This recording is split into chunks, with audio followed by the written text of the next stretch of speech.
Hi, welcome back to my channel. My name is Shea. If this is your first time, thanks so much for tuning in. I encourage you to subscribe, like, comment, send me a message, whatever. If you haven't been here before, we are going to talk about my sleeve. If you don't know what a sleeve is, this might not be for you, but I had gastric sleeve surgery back in October of 2017. I'm gonna throw in some before and after pics up here. I weighed 311 pounds and I got down to 137. I now sit around 150 to 160. I'm in between those numbers right now. You can kind of see where I started and where I got to, and then kind of where I am now. I got really small. I think I said that in a video before. I got too low. 137 is way too low for my body. I don't care what BMI chart says. I looked really sick, and I had actually gotten really sick. So I had to put on some weight. So I try to stay between 150 and 160. Did I ever think I would tell somebody my weight on YouTube? No. I didn't even think I would tell somebody my weight in person.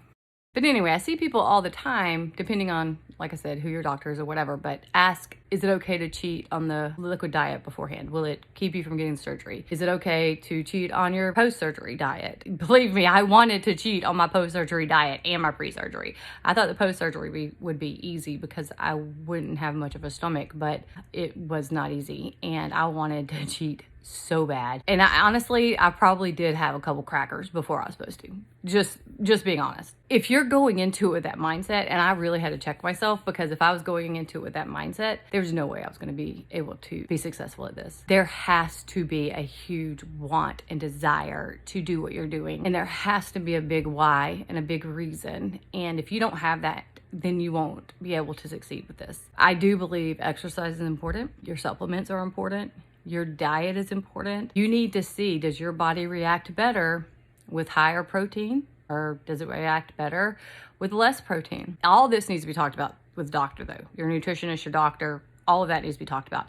But just like you dieted and stuff before you had this surgery, if you were one of the people that had the surgery or any type of surgery like this, you don't have to do that the rest of your life. But anyway, I want to talk about some things that are always talked about in this community. If you are on any of the pages on Facebook, you're in any groups, these are questions that you have heard or asked or answered. And it's a question that everybody seems to want to know. It's this regain issue. Everybody wants to know, can you shrink your stomach back? Does regain go away? Can you lose it? Does your stomach stay small? Does it get bigger? What do you need to do to maintain? If you start eating foods that you enjoy, are you automatically going to gain weight and end up like back where you were? And I've put a lot of thought into this because believe me, this scares me too. I am not immune to having these thoughts and still feeling guilty sometimes about things that I eat, and still wondering if people are watching like what I eat and how much I eat or whatever. And you know, that's just part of my life that I don't want in my life anymore, because I don't think food should do that to anybody.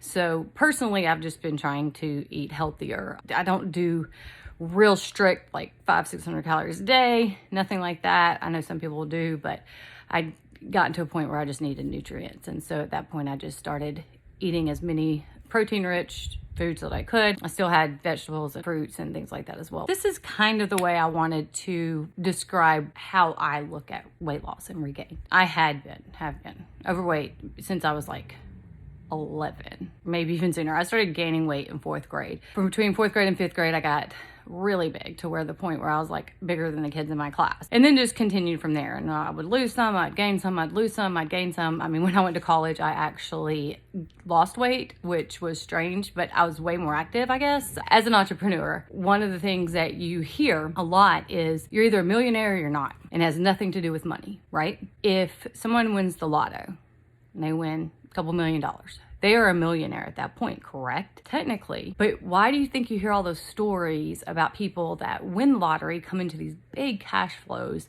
big influx of cash, and within years, everything is gone. Their life has been torn apart. There's the curse of the lotto. I'm sure there's people that are fine. I think the type of person, and I'm not saying anything bad about that. I buy lotto tickets sometimes too. Most fiscally responsible people probably don't put their money into lottery tickets. So the ones winning those lotteries are usually people that play a lot. They're maybe not very fiscally responsible. It's very rare for you to buy one lottery ticket in your life and win, or even 100. That being said, being a millionaire is a mindset. It's not about money. Either you have the mindset of a millionaire and you don't have the money yet, or you don't have the mindset of a millionaire, and whether you have the money or not, you won't have it for very long. Does that make sense? In that analogy, the way that I kind of broke that down, the way that I understand that as far as weight loss and weight gain goes, is either you're overweight or you're not.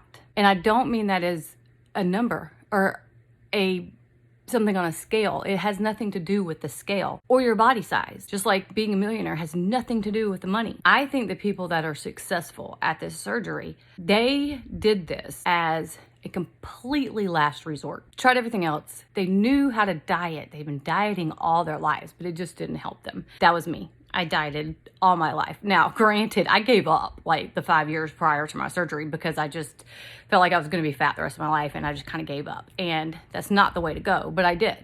So we all know how to lose weight. We all know how to diet. We all know how to diet. We all know how to lose weight, but we may not know how to keep it off. We may not know what's right for our body. We may not know how to maintain. Just like there's a lot of different ways to invest money if you do end up having money come into your life that can make you more money. In one way may not be better for you or better for somebody else than it is for you. Like that may be the way that you need to make money. And I truly believe like our bodies are very different. I think we've decided in our country that it's kind of like a one size fits all, and it's calories in, calories out, and that's pretty much it. Basic, break it down. This is what you need to do, and here we go. I don't think that's the case. I think everybody's different. I think there's so many added preservatives and stuff in our food these days that things that might have worked in the past won't work now. Even if we think we're eating healthy, a lot of times we're not, if you really look at it. I watch a lot of channels with YouTubers where they are going through weight loss at the moment, and they'll get like a salad from Walmart, but they decide to break it down and really look at the calories, really look at the fat, everything in it, break down everything in that salad and see how correct it was. There's things you're probably eating and calories you're not accounting for that aren't actually represented in that packaging on the back. There are a lot of ways for us to gain weight. If you are like me and you've been overweight for the majority of your life, the cards are not in our favor.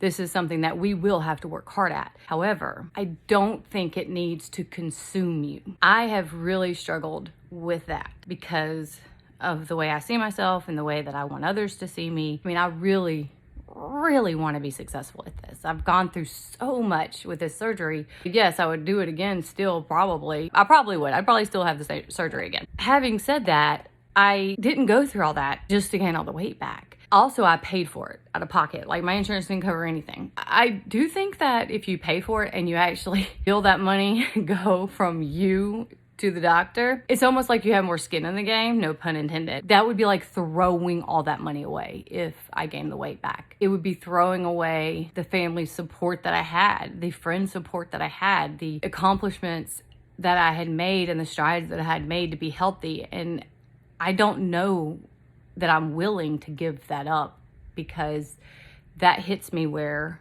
it matters. There's nothing wrong with having your insurance pay for it. Or if I had insurance, I would have paid for it at the time. I would have gone through my insurance.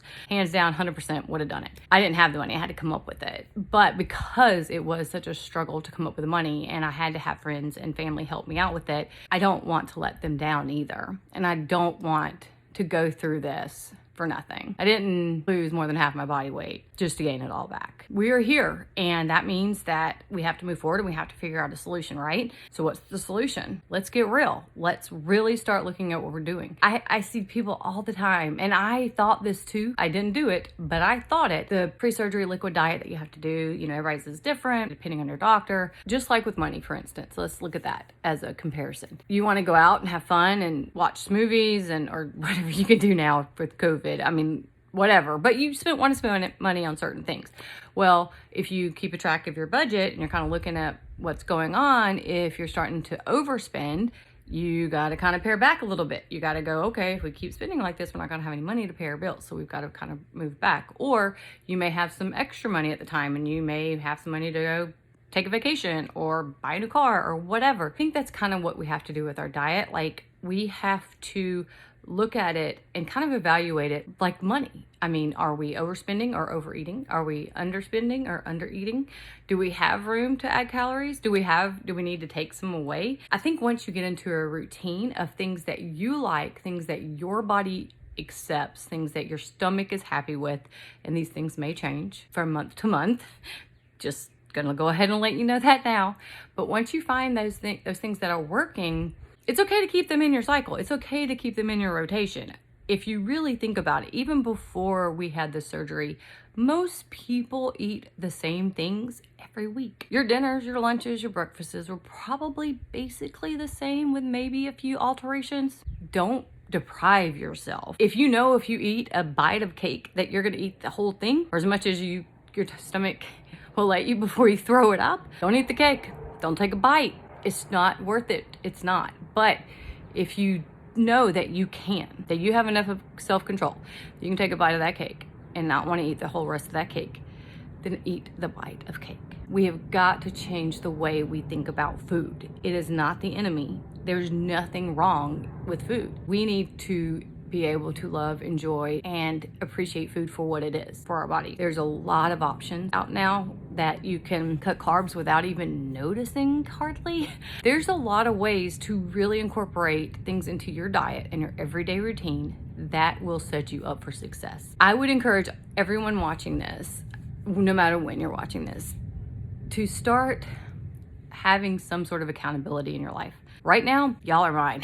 Started YouTube not just for you guys, but for me, because I have to come back and talk to you guys every week, and you're gonna know if I'm gaining weight, y'all are keeping me accountable. I can keep you accountable as much as possible, but you wanna find people that you can be accountable to, that you trust, that respects and honors your feelings. It probably does not need to be your spouse or significant other, but it needs to be somebody maybe in the same situation, maybe it's gone through the same situation, that can really hold you accountable, that you're not gonna get offended or upset if they go, do you need to kind of check in with what you're doing? Otherwise, what's keeping us from going back to what we were? There's nothing wrong with what you were if that's what you were happy with, but I'm assuming if you had this surgery, you weren't happy with what you were. To wrap it up, I want to say, from everything that I have seen, I have not seen any definitive proof that you can shrink your stomach back after having surgery. But I don't think that's what we need to be doing anyway. If you are struggling with regain, instead of trying to shrink your stomach back, figure out what your body needs. Go to your doctor, talk to your nutritionist, watch what the foods do to you. Keep a food journal if you need to, whatever. Just figure out what works, and then you'll be okay. You'll be successful. Before you take any advice of mine, consult your physician, consult your nutritionist. I will be back next week with more. If you want to be a part of this video, if you have a story, like I saw a lady on one of my pages today, she did a really good write-up on regain and what she's doing and how her story kind of lined up to the question that somebody was asking. So if you can contribute to this, please, reach out to me. We can do an interview on the phone, Zoom, whatever. You can just tell me your story. I can share it. Please let me know what's going on with you guys and how I can help. What can I do to help you guys? We've come to the end, so thanks for watching. I hope to see you here next week. I would really love it if you would like, comment, and subscribe. You can follow me on Instagram at SheaBay822, or you can find me on Facebook at Shea Irvine. But reach out to me however you can, and I look forward to talking to you and meeting up with some of you guys and maybe coming up with something together and maybe holding each other accountable in more of a smaller group setting if you are interested in something like that. I hope you guys have a great rest of your week, and I'll catch you on the flip side. Bye.